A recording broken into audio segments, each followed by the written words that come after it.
Hi guys, welcome to my channel. This is Sabrina. Here's where we discuss all things beauty, luxury, and fashion. So if that interests you, just keep watching. In today's video, I'm going to show you a haul of all the things that I bought at Saks Fifth Avenue during the employee sales event. And this time I went a little crazy, so I wanted to share with you all the things that I got. I got some shoes, some makeup and fragrances, and some sunglasses. So without further ado, let's get started. So the very first purchase I want to show you are these shoes. I finally did it, guys. I bought the Christian Louboutin Hot Chicks in 100 millimeters in a nude. I've always wanted these. I never pulled the trigger, but this time I did. So first of all, I bought size 39, which is basically the 8.5. It's my size. I made sure I was able to try them on in the store before to make sure they fit. The mistake I did last time I bought them is that I had pantyhose and everything was sliding so easy, and I was like, oh my gosh, I'm gonna size down. I need 38.5.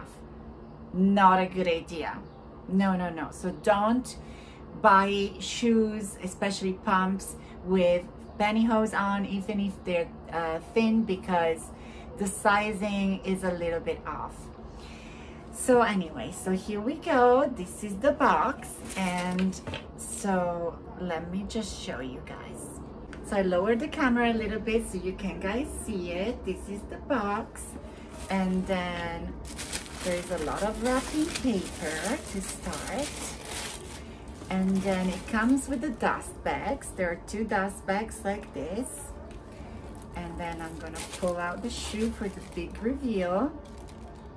I mean, these are some classics, you know.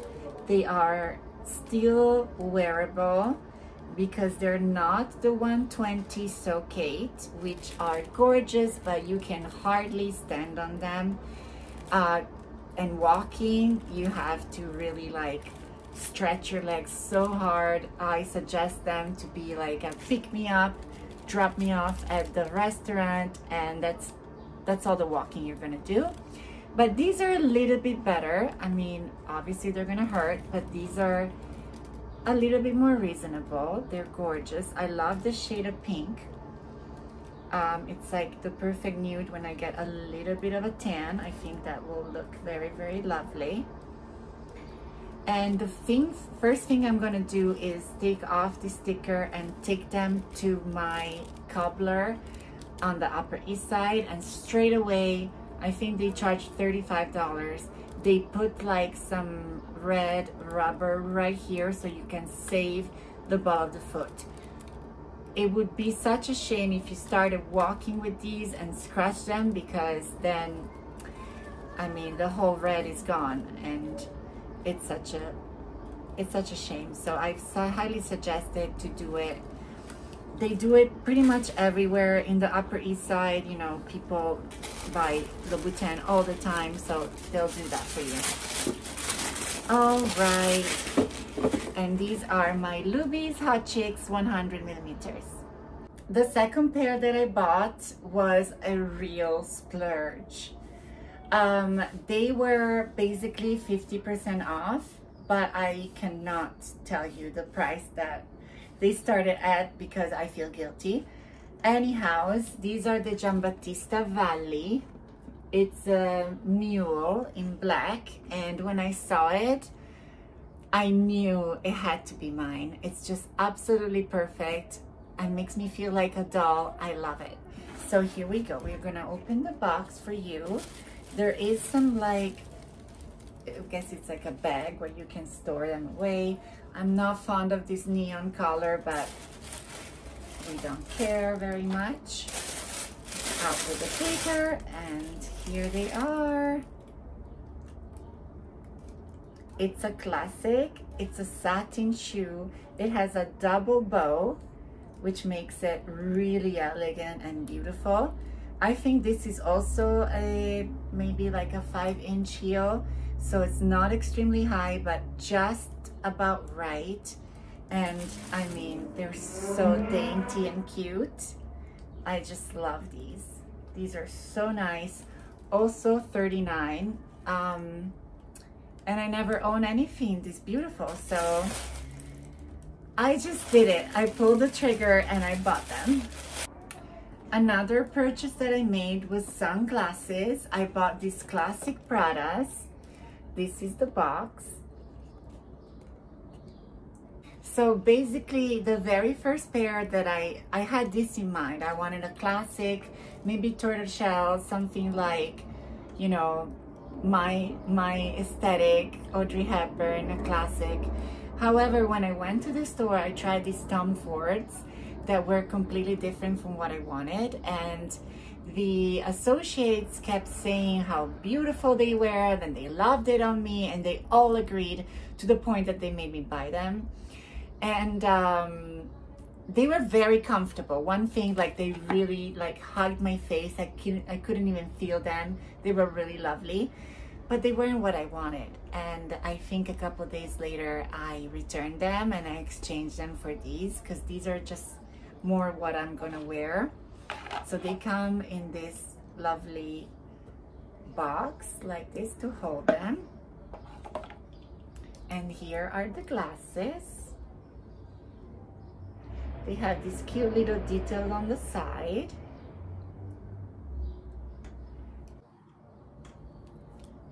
So here's how they look on me.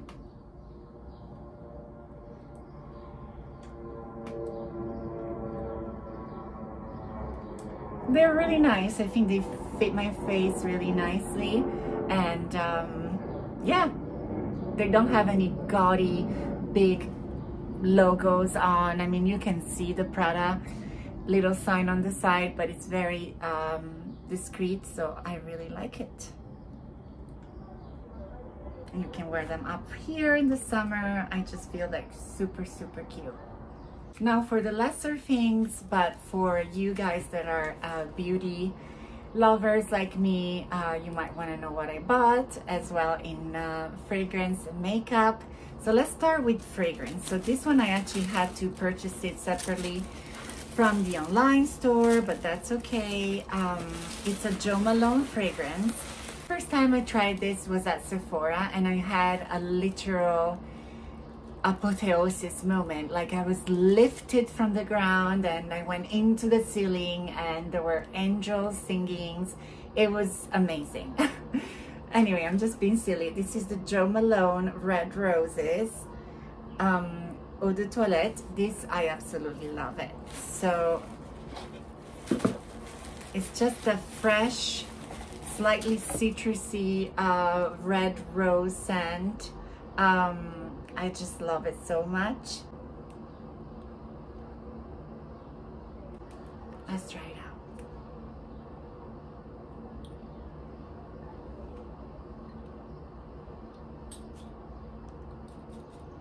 Oh, it's literally so beautiful and fresh. It takes me back into my childhood when I was like picking these like fresh red roses. It's this exact scent, the one of a freshly picked red rose. So gorgeous. I'm so happy to add this to my collection, and I know I'm gonna wear the hell out of this one. You guys know that I work for Charlotte Tilbury, so obviously I have so much Charlotte Tilbury product and I love every single one of them. But maybe, you know, I had the itch to try something new and just to treat myself that way. Some of the things I already opened, so it's not gonna be like an unboxing experience, but I can still show you. So first thing first, it's summer. You're gonna have to do sunscreen. It's actually non-negotiable. So I bought the Supergoop Glow Screen in shade Sunrise. This is really nice. It's SPF 40.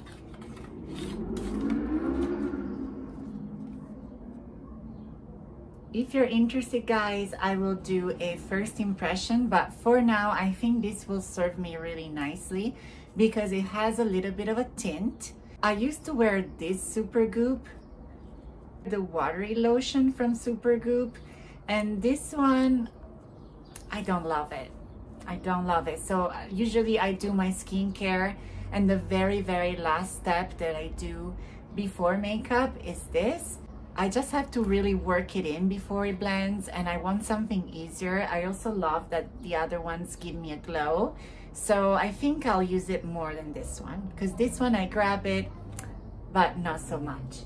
And also, speaking of Supergoops, I tried this one, the Unseen Sunscreen.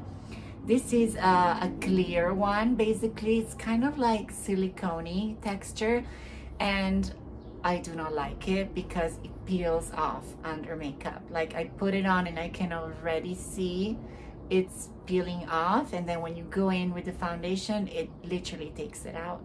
So I'm not a big fan of this one. So hopefully the glow screen will do it for me this time. Then for the house, I bought the Nest diffuser. This is Himalayan salt and rose water. It smells really nice, really clean, and it's just a great addition to your house.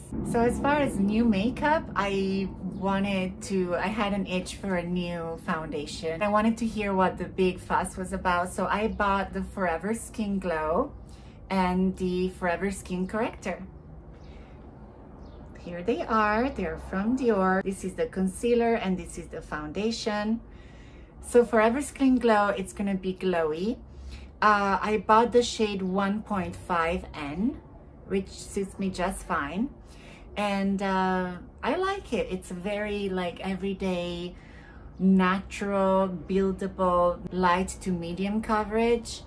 Obviously this is just a first impression because I've used it only a few times, but the skin looks really nice afterwards, so I'm excited. This one is number 1.5, neutral. I was debating, I could have probably get the number 1 as well. That was totally fine. Maybe I'll use this during the summer, and I just wanted a concealer to replace my tried and true Lancome Teinte Idole concealer, which is my absolute favorite. So we'll see how this one goes. I bought the famous eyelash curler from Surratt. This is really nice, y'all. It's this new technology. It's made in Japan. I love this little spring and I highly recommend it. It's really nice. It gives you a lovely lift from the root. Really nice product. And then I bought 2 liquid eyeliners like this. I bought a black and a purple. So basically they have this kind of like calligraphy tip, which I really like. These ones you have to build them. It's kind of like the Chanel one. So they have a cartouche on the side and you have to kind of like yank it in and get it to go, and then you shake it. But these are really nice. And they give me like this precise wing that I like to do. So these are really lovely. Last but not least, I gave in and I bought the Tom Ford very highly hyped Hazy Sensuality eyeshadow quad. So this is it. This is the box. And then this is the color story. It has this lovely pink, a couple of nudes and a brown to do all the crease. So I really love Tom Ford's eyeshadow formula because it's a wet to dry. And the very first time I bought Tom Ford, I was like, meh. I felt a little bit underwhelmed. But when you go in with the water and you make them creamy, like their pigment is so much stronger. I love it so much. So I bought this because I knew this pink was gonna be like the death of me. I used it a couple times already. I haven't done a look yet that I was extremely proud of, so I'm gonna keep trying, give it a few more tries because it's kind of tricky. It's very soft, it's nothing extreme, and I want to make sure I give it justice. So I'm gonna apply myself again and maybe see if I can change a few of my tricks to make this pop and make it more wearable, because I don't want to buy a Tom Ford quad and then having to go and dig in another palette because this wasn't strong enough, this wasn't dark enough, this wasn't pigmented enough. So I'm gonna try to make it work and I'll keep you guys posted. So this concludes the video for today. Thank you so much for watching. I'm gonna try to link everything below in the description. If you have any questions or comments, please leave them below. And again, thanks so much for watching, and I'll see you next time. Bye!